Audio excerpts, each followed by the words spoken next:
Guys, আসসালামু আলাইকুম। আপনারা সবাই কেমন আছেন? আমি মোহাম্মদ ফয়সাল, এফআই একুরিস্টের পক্ষ থেকে। তো গাইস, আজকের ভিডিওটি হচ্ছে আমরা দেখব কিভাবে বেট্টা মাছের বাচ্চাকে বড় করা হয়। বড় করার আগ মুহূর্তে তখন মেল এবং ফিমেল মাছ একত্রে রেখে এদের থেকে ডিম সংগ্রহ করতে হয়। ডিম থেকে এরা বাচ্চা ফোটায়। তো এই বাচ্চাগুলোই এখানে রাখা হয়েছে। তো এই বাচ্চাগুলো রাখতে হলে আগে মেল এবং ফিমেল মাছকে ব্রিড করাতে হবে।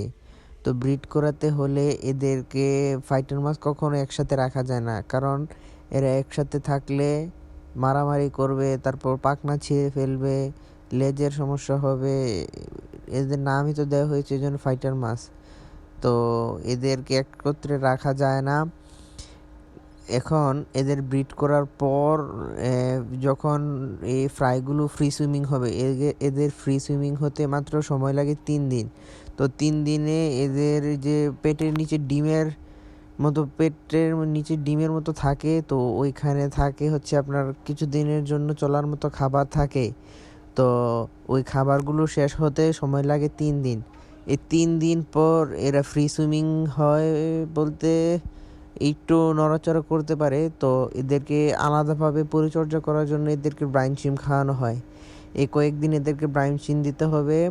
এবং আপনারা চাইলে কিছুদিন পর, এর ফ্রি সুইমিং হওয়ার কিছুদিন পর ডিমের কুসুমও ব্যবহার করা যেতে পারে।